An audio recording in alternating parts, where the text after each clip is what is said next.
पाकिस्तान चीन के missile defence system के भरोसे था और वो भरोसा फेल हो गया।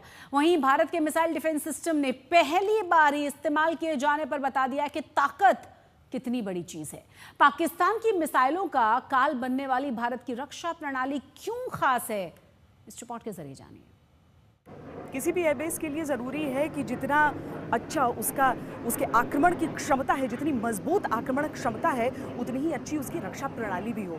जो भारत के बारे में, भारतीय वायुसेना के बारे में खास बात है वो ये कि हम मशीनों पर कम निर्भर करते हैं और इंसानी शक्ति पर ज़्यादा निर्भर करते हैं। इतना ज़रूरी होता है एक एयरबेस की सुरक्षा को दुरुस्त रखना।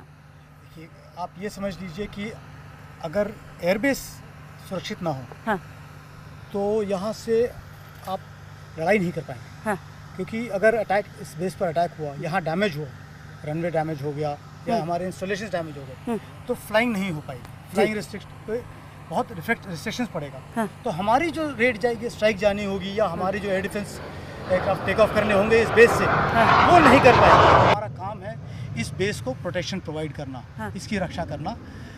और अगर कोई दुश्मन जहाज या उनका अनमैन्ड एयरक्राफ्ट भी अगर यहाँ आता है, तो हमारे पास इतनी कैपेबिलिटी है कि हम उसे दूर ही मार सके, इससे पहले कि वो अपना बॉम्ब, अपना रॉकेट हमारे ऊपर छोड़ सके, हम उसे पहले ही मार सकते हैं। सर, इसमें हम देखते हैं कि कुछ सेकंड्स में कब विमान आते हैं, निकल जाते हैं, तो यानी आपका जो खतरा है जिससे आप लड़ रहे हैं वो भी कुछ पलों का खेल है। बिल्कुल सही कहा आपने, कुछ पलों का ही खेल है। क्योंकि जो जहाज़ है, जो दुश्मन का जहाज़ आएगा, वो हमारे ऊपर आएगा लगभग 900 से 1100 किलोमीटर प्रति घंटे पे। अच्छा, मीटर्स में बात करें तो 250 से 350 मीटर प्रति सेकंड उसकी गति है जी। उस स्पीड से आ रहा है वो जहाज़। तो उसे उतनी जल्दी डिटेक्ट करके, उसे ढूंढ कर, उसके ऊपर लॉक लेकर इससे मारना है। और फिर उसके साथी जहाज पे भी जाना है, क्योंकि कोई भी दुश्मन जहाज अकेला नहीं आएगा, उसके साथ और भी जहाज हो, वो हमेशा एक पैकेज में आएगा। तो उन सभी जहाज़ों को दूर ही मारना है, ताकि इससे पहले कि वो अपने वेपन लोड हमारे ऊपर डाल सकें। क्योंकि वो भी प्लानिंग करके आता है कि जब हमारे ऊपर अटैक करने आएगा, उसके 1 या 2 जहाज मारे जाएंगे, या 1 या 2 जहाज टारगेट पे नहीं पहुंचेंगे। हमारी कोशिश ये रहती है कि हम उन सभी को दूर ही मारें। और अगर कोई गलती से हमसे छूट कर अंदर आया, तो हमारा जो इगला मैन पैड सिस्टम है, वो उसे फिर मारता है। ये सिस्टम जो है इस एयरबेस के ऊपर जब हम डिप्लॉय करते हैं, तो लगभग 18 किलोमीटर तक की हाइट की एक सुरक्षा कवच बनाता है, जो हॉरिजॉन्टली लगभग 25 किलोमीटर तक एक्सटेंड करता है। अच्छा, तो कोई भी जहाज इसके अंदर घुसने में सोचेगा कि अगर उसके ऊपर हमारे सिस्टम का लॉक आए, हमने हमारे सिस्टम लॉक ले ले, तो उसका बचना नामुमकिन के बराबर है। तो श्याम उमा उसी एयर डिफेंस की बात कर रहे थे, जिक्र कर रहे थे, जिसने आज कमाल कर दिखाया है और पूरी तरह से मंशाओं को खत्म कर दिया है, नेस्तनाबूद कर दिया है पाकिस्तान की। क्या आप करिए मिसाइल अटैक, हम हवा में समाप्त कर देंगे। और देखिए बिल्कुल, और इस तरीके से जो जवाब इंडिया ने दिया है वो ये है कि हम बिल्कुल तैयार है।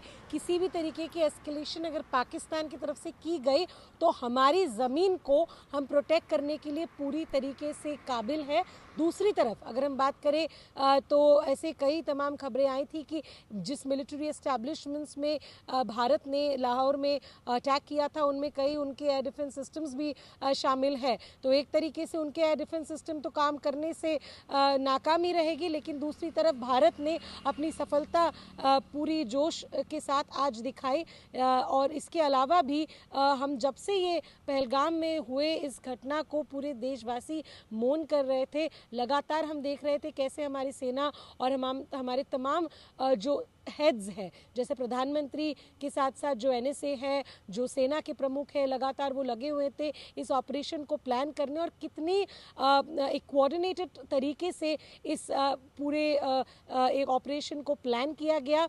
और ये भी देखा गया कि किसी भी तरीके से सिविलियन को इंजरी ना पहुंचे, ये ही भारत का पहचान है। हम किसी भी तरीके से किसी दूसरे व्यक्ति के, आम नागरिकों को अफेक्ट नहीं करना चाहते हैं। हम पाकिस्तान नहीं हैं, हम भारत है। हमारा मैसेज क्लियर है कि हम किसी को भी अननेसेसरी टारगेट नहीं करेंगे, लेकिन अगर आप आके हमें टारगेट करेंगे तो हम जवाब बिल्कुल देंगे। और लगातार शशि उसी तरीके की नज़ारा हम देख रहे हैं देश में, लेकिन जो डिटेल्स है वो अभी आना बाकी है। जो हमने वीडियोस देखे हैं, विजुअल्स देखे हैं, वो तमाम जो यहाँ के लोकल्स हैं, तमाम हमारे जो मीडिया कलीग्स हैं, उन्होंने जो शूट किया है, जो लगातार जो स्वॉर्म ड्रोन्स हैं और अन्य ड्रोन्स हैं जो अटैक किए थे आज इंडिया पे, चाहे वो जैसलमेर हो, फिरोजपुर हो, तमाम इलाकों से जो ये डिटेल्स आए थे। लेकिन पूरी एग्जैक्ट डिटेल्स, कितने कोऑर्डिनेटेड तरीके से पाकिस्तान ने ये अटैक किया, क्या क्या इंडिया ने इस अटैक के बारे में समझा है,